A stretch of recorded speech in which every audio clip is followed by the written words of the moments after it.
Cativar a mim, oferecer o meu melhor sorriso a quem vem de lá, fazer o bem quanto eu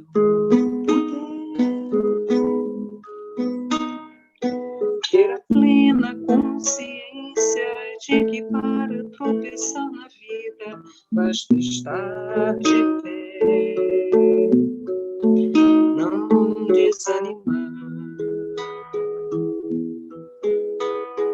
depositar igualdade por onde eu passar,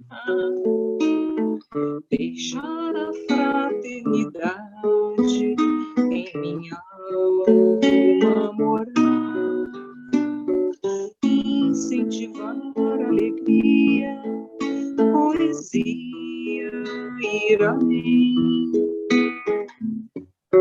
ser a diferença na vida de alguém.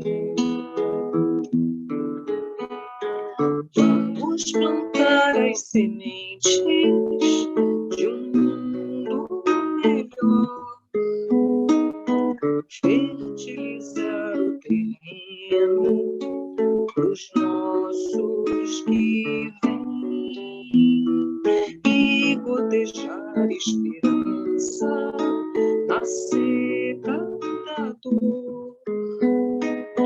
Seja você mais um elo também.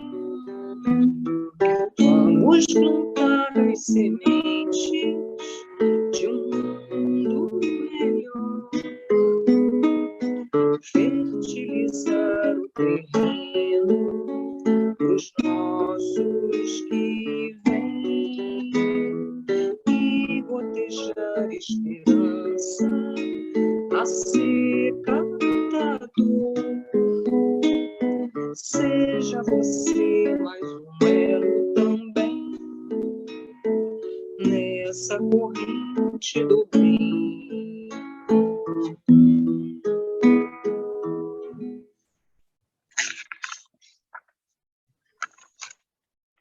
Dá mais uma pequena, Glória.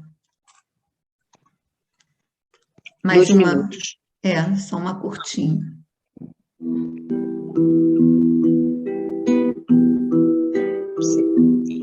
Senhor, fazei-me instrumento de vossa paz.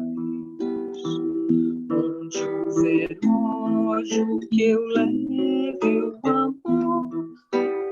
Onde houver ofensa, que eu leve o perdão.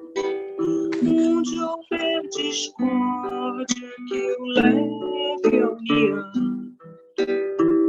Onde houver dúvidas, que eu leve a fé.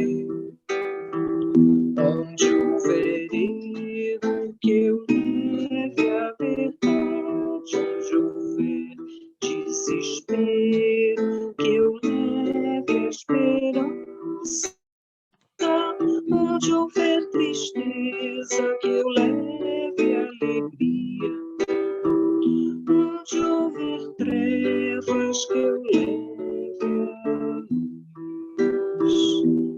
Oh, Mestre, fazei que eu procure mais consolar que ser consolar, compreender que ser compreendido, amar que ser amado, pois é dando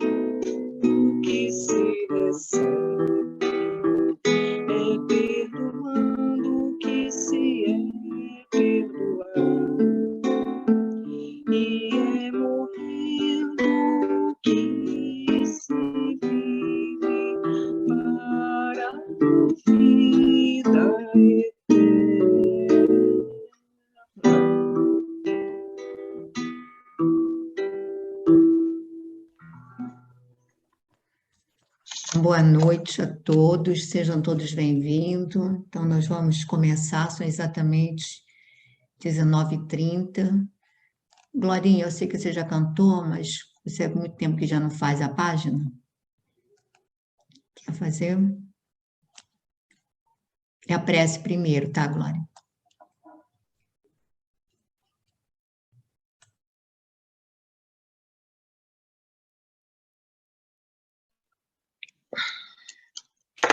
Senhor Jesus, Divino Mestre, aqui estamos, Senhor, agradecidos por mais uma oportunidade do encontro, da troca, dessa energia tão poderosa.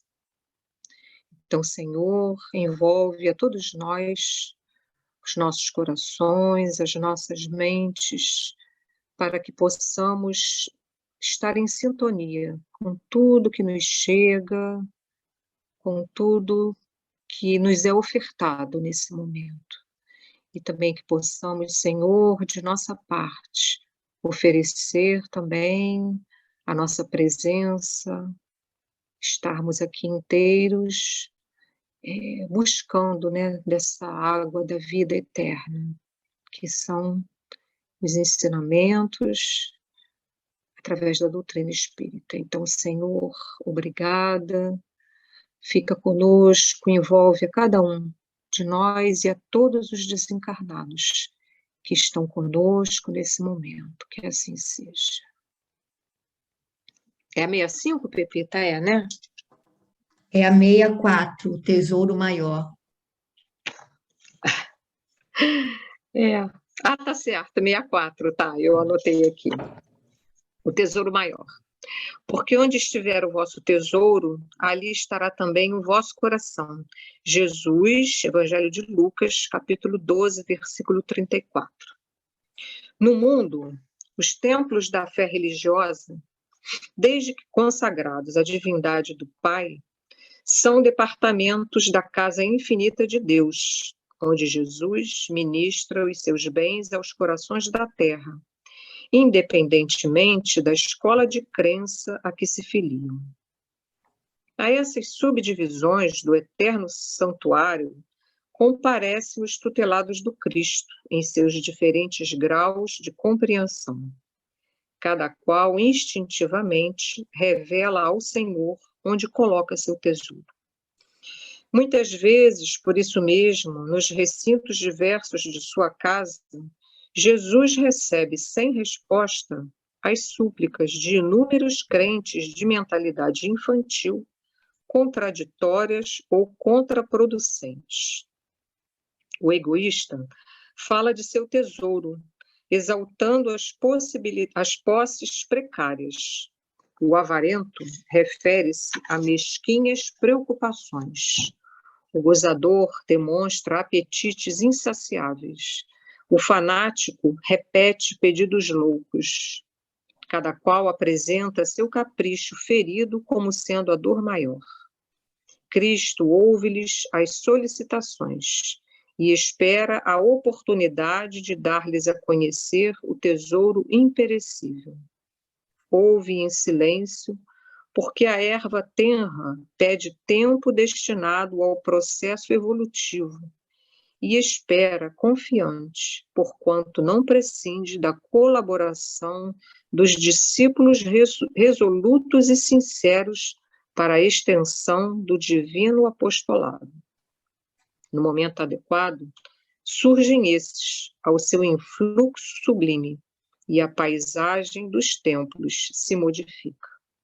Não são apenas crentes que comparecem para a rogativa, são trabalhadores decididos que chegam para o trabalho, cheios de coragem, dispostos a morrer para que outros alcancem a vida, exemplificam a renúncia e o desinteresse, revelam a vontade do Pai em si próprios e, com isso, ampliam no mundo a compreensão do tesouro maior, sintetizado na conquista da luz eterna e do amor universal, que já lhes enriquece o espírito engrandecido.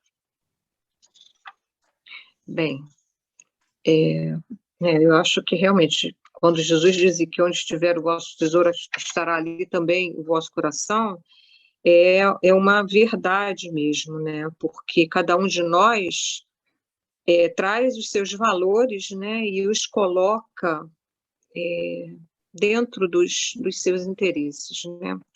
Então, aqui a observação é feita, né, para todos aqueles que procuram, né, para todos nós, na verdade, né, todos aqueles não, todos nós que, né, buscamos as diversas correntes religiosas, vamos dizer assim, aí também está incluída a casa espírita, né, com as nossas rogativas, né?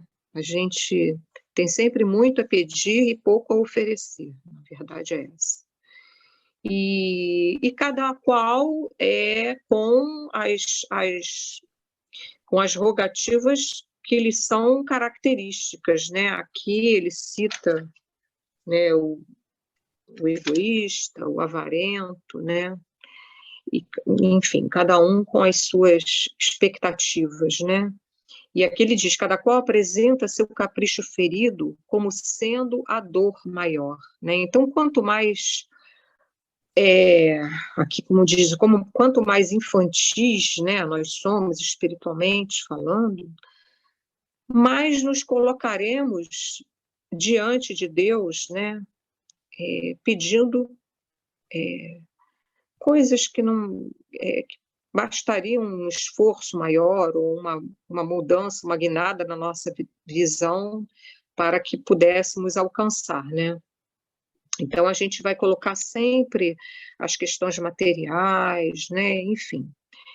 E poucos, né, se colocam na qualidade dos trabalhadores, né, daqueles que querem mudar a paisagem, né, quando ele diz assim, no momento adequado, né, e aqui também fala, né, que Jesus, óbvio, Jesus não tem pressa, ele nos espera, né, com o amor que ele é característico, né, com a grandeza de um espírito como ele, né, e espera que cada qual, no seu momento, né, faça desabrochar, né, a flor do amor, vamos dizer, do amor incondicional, né.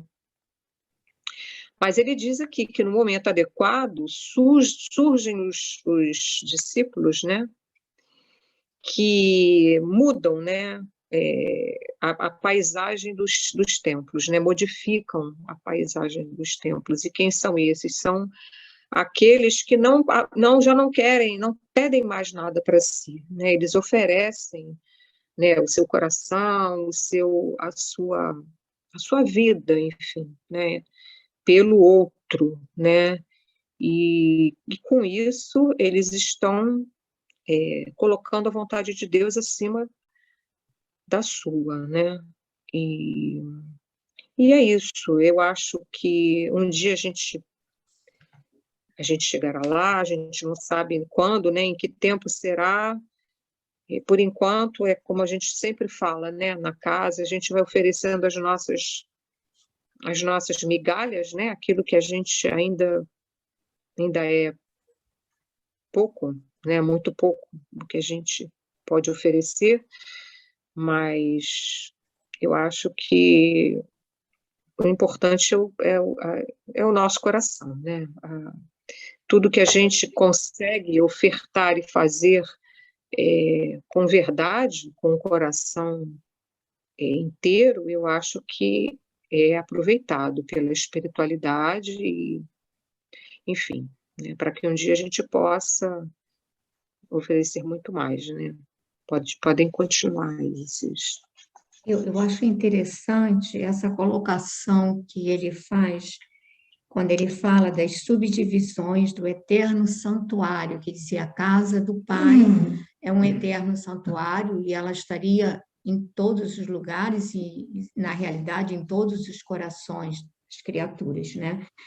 Mas como cada um de nós coloca o tesouro ou escolhe o seu tesouro em função do nível de compreensão e entendimento, se tornam necessárias essas inúmeras segmentações, porque eu me lembro quando eu tive contato na federação com o seu Arthur, ele falava assim, gente, não fiquem com aquela preocupação de querer converter ninguém, de tirar a pessoa de onde ela está, porque se ela se sente bem na igreja evangélica, se ela se sente bem na Umbanda, deixa ela lá, porque a melhor religião é aquela que vai religar a criatura ao Criador.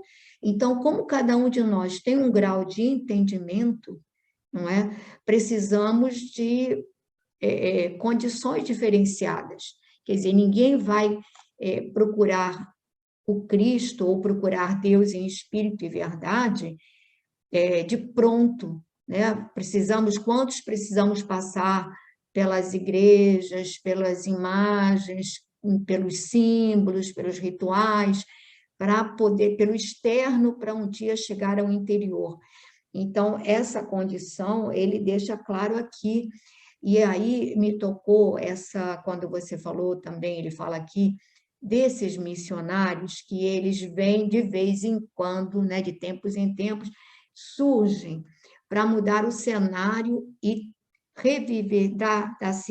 revivecer a essência dessas letras que muitas vezes ficam mortas, acabam ficando nos rituais, acabam ficando no culto exterior, e o pessoal esquece a essência. Aí aparece, hoje por acaso, enquanto passava a roupa, eu estava assistindo um filme no celular sobre Antônio de Pádua, e eu não conhecia a história. Aí eu digo, gente, preciso ler a biografia desse homem assim, mais assim, porque eu fiquei impressionada de ver, né? Francisco de Assis o coloca como o seu seguidor, o seu, digamos assim, como se fosse o herdeiro dele, né? E aí a capacidade de doação integral, de sacrifício, de renúncia. Então, esses homens são considerados homens santos porque o exemplo deles é santificado, a vida deles é santificada. Eles vivem como Paulo, né? Nessa união com Cristo. E aí a gente vê que o Cristo não nos deixa órfãos. Como sabe que a nossa memória é problemática e nós tendemos a desvirtuar as coisas, pode reparar que de tempos em tempos ele manda mensageiros desse valor, desse quilate, para acordar as nossas consciências. E aí fico imaginando o sacrifício extremo da vivência de um Antônio de Pádua, de um Francisco de Assis, numa Idade Média em que faltava tudo, em que a carência era total e absoluta e a barbárie era extrema, né? Então, a gente fica... E, no entanto, não houve óbices para que eles pudessem se paralisar ou impedir, né? Então, que a gente, graças a Deus, a gente teve agora, recentemente, a gente teve o Chico, a gente teve Eurípides, teve o Chico, temos Gandhi, Madre Teresa, tem tantos, né? Assim, que eu acho que a gente precisa, de vez em quando, repassar essas experiências para que a gente possa acordar a consciência cristã, né? Bom, temos um minutinho só, se alguém quiser fazer um comentário. Senão a gente passa para os mensageiros.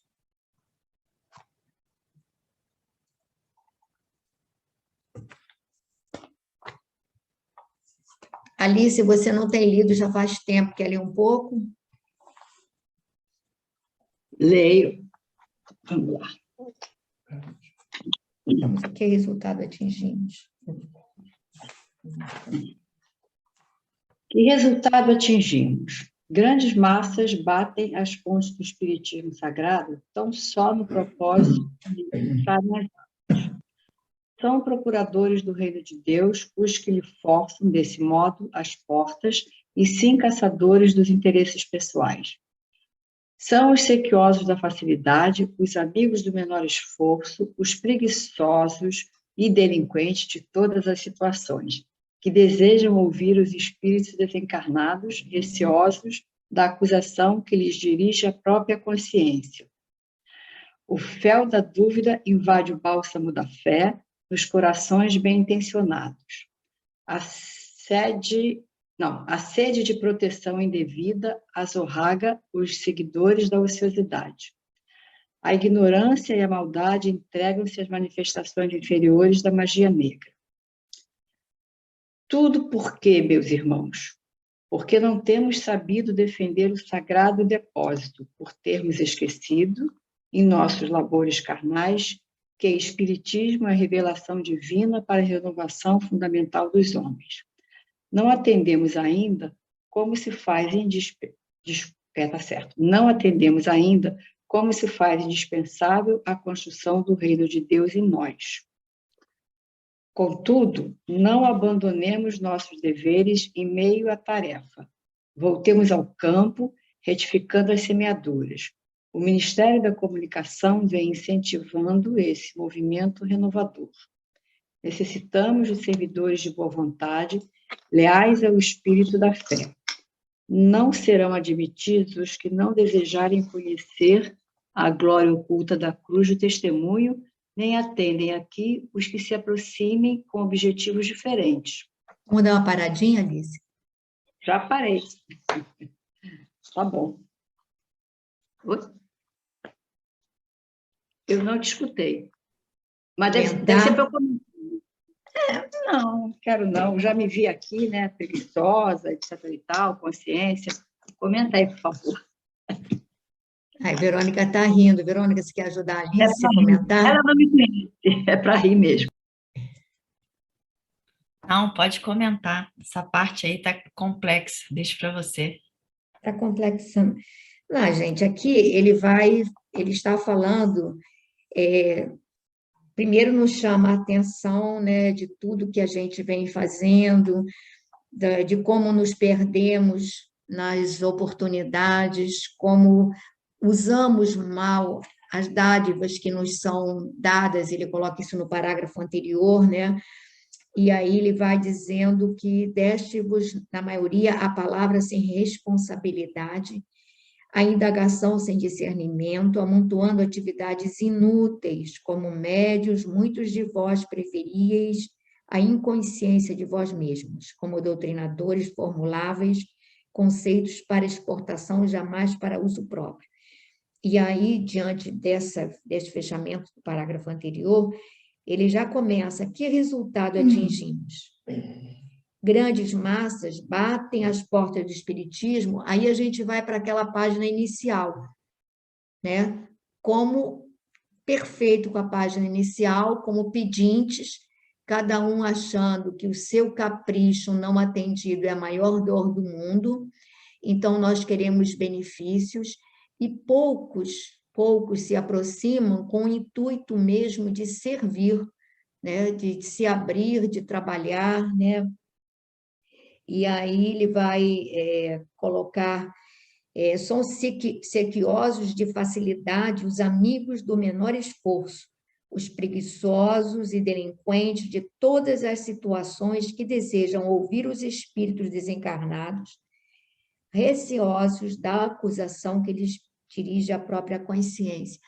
É porque, na realidade, se nós fôssemos verdadeiros, a gente não precisaria ouvir espíritos. Se nós tivéssemos, assim, aquela coragem de olharmos para dentro de nós, de nos percebermos, eu acho que a gente pediria menos, porque entenderia as nossas necessidades, entenderíamos as nossas fraquezas e teríamos noção do trabalho que nos cabe. E, na realidade, muitas vezes, quantos vão procurar a orientação dos espíritos, quantos sabem o que tem que fazer? Quantos vão buscar, né, atendimento espiritual, socorro espiritual, para situações que são triviais da vida, né, que são necessárias à luta de cada dia, não é? E aí a gente diz assim, fulano está muito mal, tadinho, está meio deprimido. Tem que buscar ajuda? Tem, ninguém está dizendo que não tem. Mas a verdade é que há uma tendência nossa a preguiça e a acomodação. E a gente não quer se olhar, não quer se ver, né? A gente acha melhor, né, o socorro. Aí ele vai dizer aqui, o fel da dúvida invade o bálsamo da fé nos corações bem-intencionados. Gente, isso tem acontecido de verdade, pessoas, trabalhadores, que bem, aí de repente é uma chuva de dúvidas, de questionamentos, e aí a pessoa começa a se perguntar se vale a pena o que ele faz, se não vale a pena, se deve, se não deve, e aí começa a questionar, se a pessoa é médium, começa a questionar se aquilo é verdadeiro, se não é verdadeiro, ou seja, a gente não se dá conta de que somos também invadidos por uma imensidade de sugestões exteriores cujo objetivo é nos paralisar, né? A gente não pode ignorar isso. Como nossa tendência maior é a conexão com a sombra, as sugestões dos nossos adversários ou daqueles que não querem que nós nos reergamos, elas são muito mais fáceis de serem ouvidas do que as sugestões dos espíritos superiores, porque esses sempre, eles vão estar nos lançando sugestões que elevem a nossa consciência, que despertem o nosso desejo de nos resgatar moralmente, enfim. A gente pode ver, nós estamos estudando Obreiros da Vida Eterna, às quintas-feiras.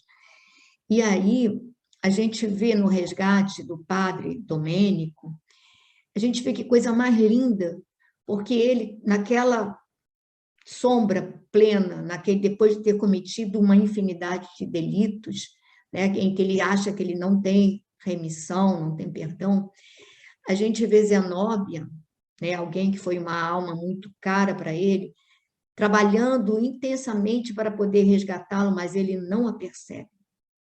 Aí a gente vê aquela mãe extremamente devotada quando ela consegue se tornar visível para ele. E esses espíritos ficaram esse tempo todo em que ele se demorou na sombra, em que ele se demorou ali naquele terrível, né, umbral ali, elas ficaram trabalhando intensivamente por ele. Em momento nenhum ele se dá conta. E é tão lindo que quando ele e a mãe o resgata e ele pergunta, mãe, sabe da Zenóbia? Por onde anda? Aí ela se refere a ela como se fosse um anjo. Quando ela chora, ele diz, alguém está chorando. Não era a mãe, ele viu que não era a mãe. Aí ela diz, não, os anjos costumam chorar quando nós nos levantamos ou tomamos a decisão de nos recuperar. Então, a gente fica achando que são só os personagens de romance. Gente, todos nós somos personagens do nosso romance. Todos nós somos espíritos muito, muito, muito queridos para alguém. Somos muito, muito, muito amados para algumas pessoas. E essas pessoas continuam trabalhando intensivamente para que a gente possa tomar a decisão certa de caminhar com mais determinação, com maior empenho, com maior entusiasmo, né? E a gente parece que não quer ouvir, e a gente acha que estamos assim, nos entregamos ao desalento, nos entregamos à tristeza, nos entregamos a uma série de sentimentos, como se a nossa vida estivesse, como é que se diz? A gente estivesse assim perdido, né? E aqui ele começa a falar tudo isso. E ele diz assim, bom, deixa eu ver aqui como a página virou aqui. Então, a ignorância e a maldade entregam-se a manifestações inferiores da magia negra. Isso continua acontecendo em alguns segmentos, infelizmente. E ele diz assim, mas por que tudo isso, meus irmãos? Aí ele diz, porque não temos sabido defender o sagrado depósito, olha o nosso tesouro, sagrado depósito, por termos esquecido em nossos labores carnais que espiritismo é a revelação divina para a renovação fundamental dos homens. Espiritismo é a revelação divina para a renovação fundamental dos homens. Não atendemos ainda como se faz indispensável a construção do reino de Deus em nós. Olha, temos aqui, nós estamos assim, refazendo toda a página inicial do nosso livro, né? Ele reforça aqui isso tudo, né? E aí ele diz assim, mas diante dos nossos fracassos, diante das nossas fraquezas, não nos paralisemos, voltemos ao campo, retificando as semeaduras. Necessitamos de servidores de boa vontade, leais ao espírito da fé. Não serão admitidos os que não desejarem conhecer a glória oculta da cruz do testemunho. Opa, isso aqui é difícil, gente. Glória oculta da cruz do testemunho. Gente, é difícil, né? Que na hora que a gente tem que testemunhar de verdade, a gente esperneia, a gente dá pinote, e a gente faz tudo que se a gente puder fugir e colocar a cruz na porta do vizinho, a gente coloca. Se a gente puder, a gente faz isso, né? Então, é isso aí. Alguém gostaria de tecer mais algum comentário para eu não ficar aqui falando toda a vida, senão a gente não acaba esse capítulo. Lembrei do negócio rapidinho, você falou aí dos servos, né, dos servidores, dos crentes, de um modo geral, página de abertura. Lembrei daquela frase lá do livro do Quinto Varro, mas sim, mais ou menos, né? Que perguntam para ele, Quinto Varro, você, algo assim, né? Mais ou menos, você quer se tornar cristão para você servir o Cristo ou para você ser servido pelo Cristo? Então, é algo mais ou menos nesse sentido aqui, né? Que muitos de nós, em determinadas situações, nos colocamos, né, dentro da fé de cada um, querendo ser servidos pelo Cristo, né? E a glória oculta da cruz do testemunho, que seria realmente servir, a gente foge, né?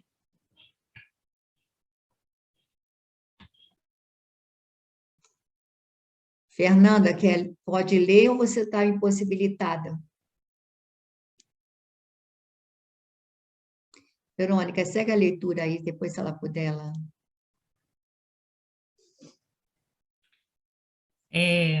Aqui estamos todos, companheiros da comunicação, endividados com o mundo, mas esperançosos de êxito em nossa tarefa permanente. Levantemos o olhar. O Senhor renova diariamente nossas benditas oportunidades de trabalho, mas para atingirmos os resultados precisos, é imprescindível sejamos seguidores da renunciação ao inferior. Nenhum de nós, dos que aqui nos encontramos, está livre do ciclo de reencarnações na crosta. Todos, portanto, somos sequiosos de vida eterna. Não olvidemos deste modo o calvário de nosso Senhor, convictos de que toda saída dos planos mais baixos deve ser uma subida para a esfera superior. E ninguém espere subir espiritualmente sem esforço, sem suor e sem lágrimas. Continua, né? Verônica, comenta esse pedacinho, depois você continua. Eu sei que você leu só um pedacinho, mas comenta porque é bom. Bom, aqui ele coloca, né, a condição de todos lá, que é basicamente também a nossa condição, né? Como todos endividados, somos todos endividados no mundo, mas que isso não é para nós desanimarmos, nem para nós ficarmos com aquele pessimismo crônico, né? Temos a esperança porque levantemos o olhar, porque apesar de nosso débito, apesar do nosso passado, o Senhor renova diariamente as benditas oportunidades de trabalho, mas que para conseguirmos isso, ele coloca ser imprescindível renunciar aos nossos objetivos inferiores, né? Renunciação ao inferior, né? E aí, quando fala em renúncia, a gente já fica com um pouco de pé atrás, né? A gente tende como você falou, a querer fugir, né? Mas realmente não dá para a gente, como aquela passagem bíblica, né? Servir a Deus e a Mamon, né? Mamon representando aqui não o dinheiro, mas a todas as situações que nos prendem ao mundo, todas as situações que nos prendem ao temporário, ao inferior. E só conseguiremos fazer isso com esforço, né? Espiritual, sem suor e sem lágrimas, ou seja, eu entendi aqui quando ele coloca sem suor e sem lágrimas, no sentido de que não conseguiremos fazer isso sem as nossas dificuldades, sem os nossos obstáculos, sem os nossos sofrimentos, né? Eu me lembrei aquela palestra que eu coloquei, quer dizer, uma biografia curta sobre com a Sandra Ventura, sobre o Jerônimo Mendonça, e quando ele vai visitar, vale a pena assistir. Não tem nada que não tenha nos livros, naquele livro sobre o Gigante Deitado, mas que vale a pena assistir. E aí coloca aquela vez que ele foi visitar o Chico, diante de todos os problemas de saúde que ele tinha, aquela coisa toda, que ele estava mal, e aí o Chico disse, olha, ele tinha que trabalhar. E aí, no final, quando ele se despede, ele diz assim, muita paz. Aí o Chico diz para ele, olha, tira o Z. Aí ele mesmo explica, a própria Jerônimo explica isso, aí ele diz assim, ele queria que era muita paz, ou seja, a pessoa que ficava num leito, não podia se mexer, né, não podia mudar de posição, e que tinha uma infinidade de trabalhos que ele tocava, e aí o Chico ainda diz para ele, quando ele diz muita paz, olha, tira o Z. Aí ele diz assim, ele queria dizer para tirar o Z, ficar muita paz, ou seja, muito trabalho, para você poder manter a vida, né, a sobrevida. E a gente tem essa coisa, né? Que medo a gente tem do sofrimento. Que medo a gente tem da dor, da dificuldade, né? Mas prossegue aí um pouquinho, Verônica. Neste momento, cessou a preleção de Telésforo, que abençoou a Assembleia, mostrando o olhar infinitamente brilhante e aceitando em seguida o abraço de Aniceto para afastar-se. O braço, desculpa. Debaixo de profunda impressão, em face das incisivas declarações do instrutor, observei que numerosos circunstantes choravam em silêncio. Ao meu olhar rogativo, Vicente explicou, são servidores fracassados. Continua? Acho que agora, Verônica, a gente pode até passar para outra pessoa, se quiser, quem gostaria de ler. Edith quer ler um pouquinho, está sem... O habitat ruim. O Wellington tem o livro. O Wellington quer ler um pouquinho? Posso ler? Está me ouvindo bem? Sim. Nesse instante, Telésforo e o nosso orientador postaram-se junto de nós. Duas senhoras de grave fisionomia aproximaram-se respeitosamente e uma delas dirigiu-se a Aniceto nesses termos. Desejávamos o obséquio de uma informação concernente à próxima oportunidade de serviço que será concedida a Otávio. O Ministério prestará esclarecimentos, respondeu o interpelado atencioso. Todavia, tornou a interlocutora, ousaria reiterar-lhe o pedido. É que Marina, grande amiga nossa, casada na terra há alguns meses, prometeu-me cooperação para auxiliá-lo, e seria muito de meu agrado localizar agora o meu pobre filho em novos braços maternais. Aniceto esboçou um gesto de compreensão, sorriu e esclareceu sem apretação. Convém não estabelecer o plano por enquanto, porque, antes de tudo, precisamos conhecer a solução do processo de médiuns fracassados em que está ele envolvido. Somente depois, minha irmã. Para aqui, continua. Não, pode terminar.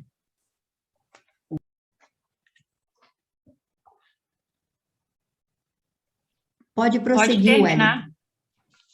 Está sem som. Está sem som, é que Tá sem você som. fechou o som. Ele fechou Tá o sem som. som. Teu som está fechado, é. Wellington, seu som está fechado.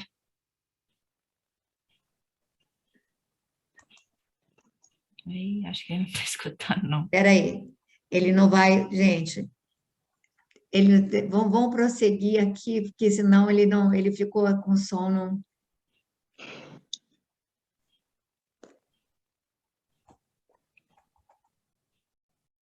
Você está sem som. Desculpa, não estava ouvindo? Não, Nada. não. Ah, seu som Você estava estava fechado. Voltaram a me ouvir? Agora sim. Sim. Tinha uma ligação aqui, eu não percebi, desculpa. Volvi os olhos para o Vicente, sem ocultar a surpresa. Mas, enquanto as senhoras se retiravam conformadas, Aniceto dirigia-nos a palavra. Tenho serviços imediatos em companhia de Telésforo. Deixo-os todos em estudos e observações aqui no centro de mensageiros. Retirou-se Aniceto com os maiores e um companheiro declarou alegremente: podemos conversar. Nosso orientador explicou-me Vicente solícito. Considera trabalho útil toda conversação sadia que nos enriqueça os conhecimentos e aptidões para o serviço. Pelas nossas palestras construtivas, portanto, receberemos também a remuneração devido à cooperação normal. Curioso e surpreendido, indaguei: e se eu tentasse voltar aos assuntos inferiores da terra, esquecendo a conversação edificante? Vicente sorriu e retrucou: o prejuízo seria seu, porque aqui a palavra define o espírito. E se você fugisse à luz da palestra instrutiva, nossos orientadores conheceriam sua atitude imediatamente, porquanto sua presença se tornaria desagradável e seu rosto se cobriria de sombra indefinível. Pode comentar, Wellington, se quiser. Interessante essa parte da conversação e do diálogo. Quantas vezes nós mesmos temos condições de ter um papo sadio, saudável, falar coisas edificantes, e a gente acaba nós mesmos trazendo assuntos desagradáveis e que a gente não percebe isso que ele falou aqui. O rosto modifica, a vibração. Imagine se tivéssemos essa condição de perceber o quanto a nossa energia, a nossa vibração baixaria de acordo com a conversa que nós estaríamos travando. Como sairíamos vitoriosos se conseguirmos edificar a nossa própria fala? A gente estuda, a gente lê, a gente entende, e como disse o Vicente, podemos conversar. Não devemos baixar a vibração da conversa, pois nós somos responsáveis por tudo aquilo que nós fazemos. Nós somos responsáveis pelas vibrações que nós emitimos para nós e para os outros. O nosso ambiente, né? Quantas vezes no culto no lar a gente pede tanto amparo e tanta iluminação e tanta luz e esquece depois que o prejuízo será nosso mesmo. Se nós esquecermos as vibrações que fizemos e, como diz aqui, a palavra define o espírito. Se você fugir à luz da palestra instrutiva, os orientadores reconheceriam sua atitude imediatamente. Nós ainda não temos essa condição, mas temos a luz da palavra, né? Eu acho, sabe, Wellington, eu acho que talvez o maior desafio para nós, para mim, é que a gente aprenda a não criticar. Ou, assim, quando a gente tem... Nem tudo a gente pode aplaudir, né? Mas, às vezes, a gente falar diretamente com a pessoa, conversar aquilo que não agrada, ou então não falar, porque nós temos uma tendência ao julgamento muito rigorosa. E aí eu acho que é isso, essa tendência à maledicência, porque eu estava falando com as mães no outro dia. Eu acho que quando a gente começa a apontar os defeitos do outro, é uma maneira de dizer, olha, eu sou melhor. Não é? Indiretamente, eu estou me colocando numa condição melhor. Eu estou dizendo que o outro é assim ou é assado, então significa que eu não sou, eu sou melhor. E a gente não se dá conta. Mas o que eu achei aqui de bom é que ele diz que toda conversa edificante é considerada como trabalho. E isso não é só no plano espiritual, é no plano físico. Então, em vez de eu ficar, as pessoas se encontram, vão tomar um café, em vez de ficar criticando a vida dos outros, a gente pode, não é possível, as pessoas se encontram, ficam com medo de falar das suas dificuldades, ficam com medo de repartir as suas dores, e ficam criticando, né, vão para o anedotário, às vezes, de baixo, né, de uma baixa condição vibratória, e saem dali, a pessoa diz assim, me diverti muito, riu muito, mas sai de lá, às vezes, extremamente pesada, com a mente, né, e com amiguinhos que participaram daquela brincadeira e que vão conosco. E quando a gente poderia até aproveitar esse encontro, como você falou, para auxiliar o outro que está com dificuldade, para trocar, né? Porque quem de nós hoje não tem dificuldades? Mas se a pessoa mantém a conversa num nível de superficialidade, você não tem nem coragem de se abrir. Como é que você vai dividir algo íntimo seu com pessoas que estão só na superficialidade? Você não vai fazer isso. Então, eu acho que a gente perde muito tempo.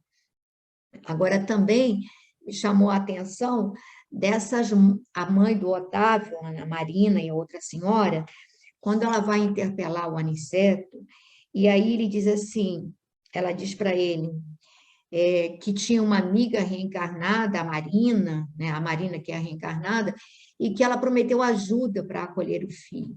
Aí ela vai pedir, já que é lá que o Aniceto providencia a reencarnação dele. Aí ela diz assim,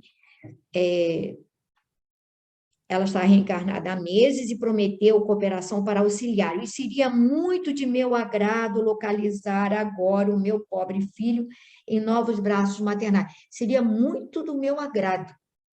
Aí o Aniceto dá logo aquele porte, calma, que não é assim, não é porque é do seu agrado.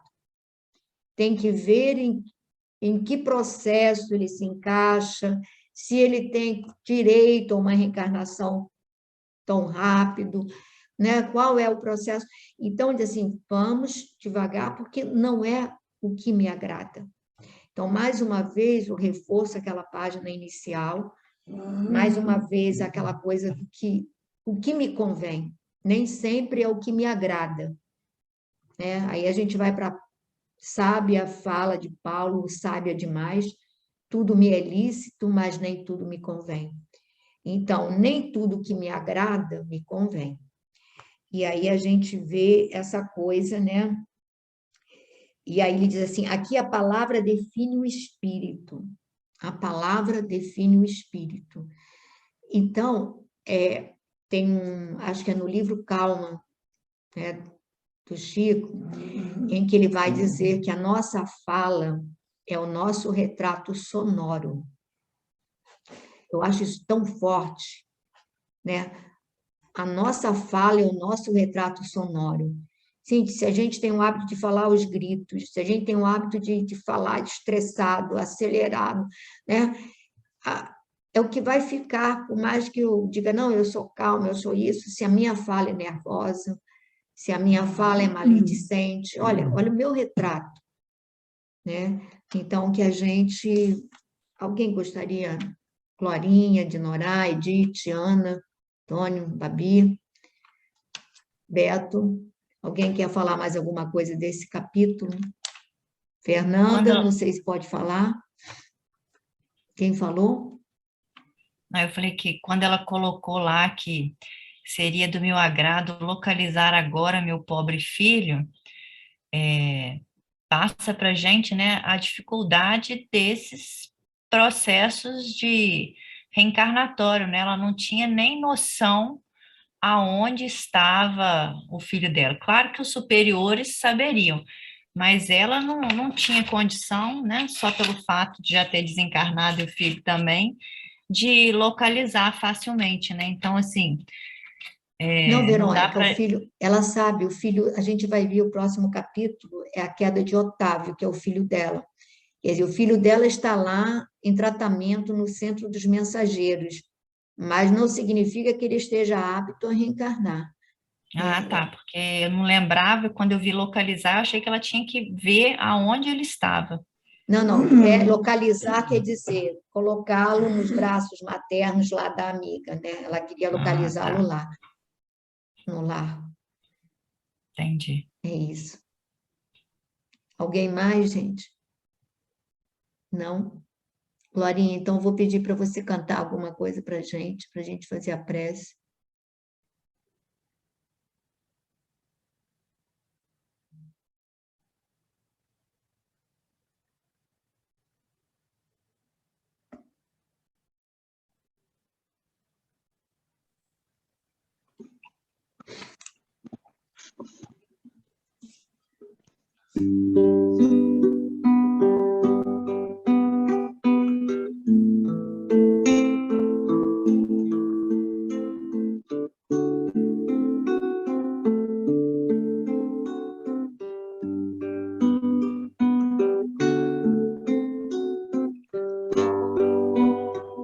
Meu Deus, soberano, que criou o céu e o mar, fez o azul da imensidão, espalhou vida pelo ar. Deus de amor, nosso Criador, infinito em perfeição, luz maior a se refletir no esplendor da criação.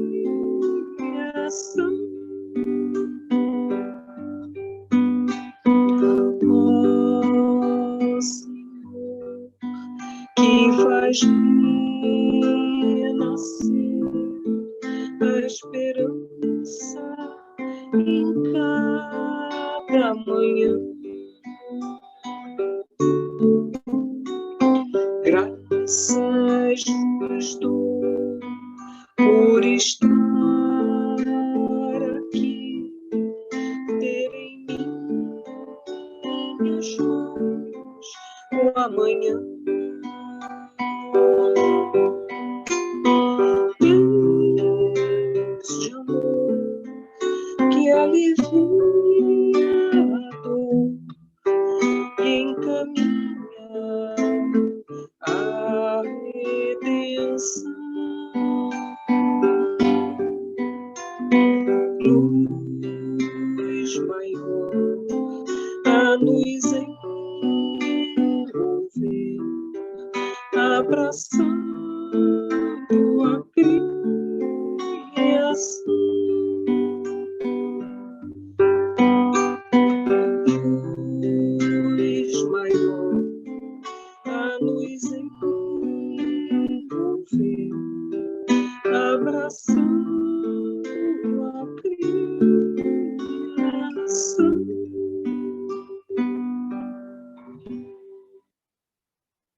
para cantar mais uma, Glorinha.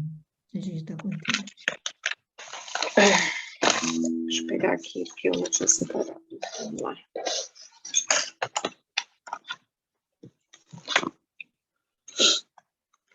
Rapidinho.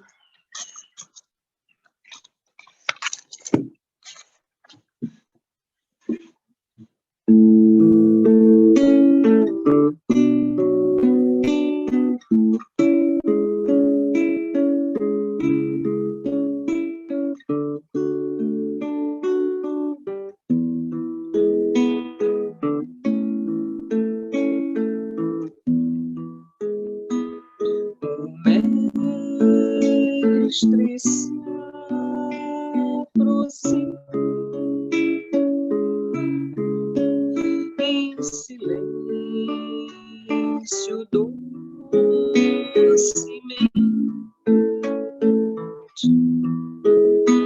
feliz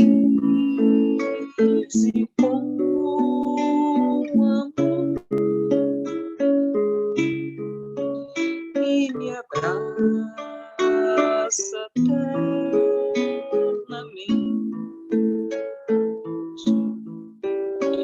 As aflições se afastam, em paz eu tenho a mente, em sua onipresença eu vivo livremente.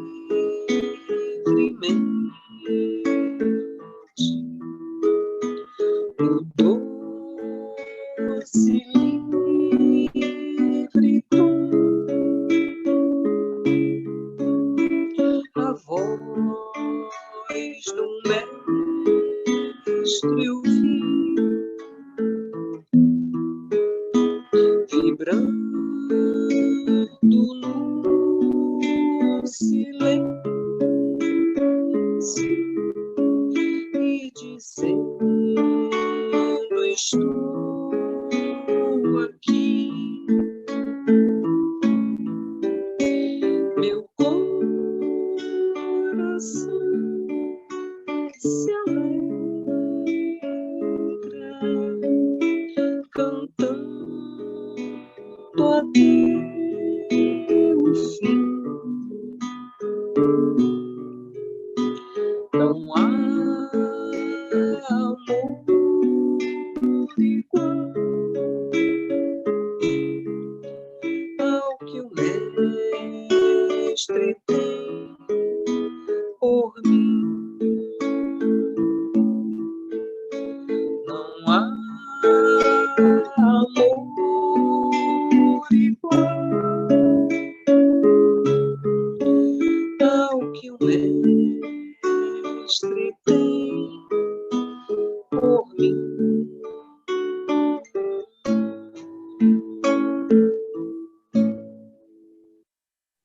Então, nós vamos fazer a nossa prece, agradecendo a Jesus pela oportunidade que nos reuniu em seu nome, pela oportunidade de estudar obras tão preciosas, pelo acesso a esses conteúdos, pelo acesso a essa doutrina de luz que clareia nossas mentes, que norteia nossos caminhos, que ilumina nossas consciências e nos impulsiona a caminhar com mais determinação na busca desse encontro contigo, Senhor. Estamos tão distantes de Ti e temos sede da água que oferecestes à mulher samaritana e temos fome do pão que oferecestes no monte.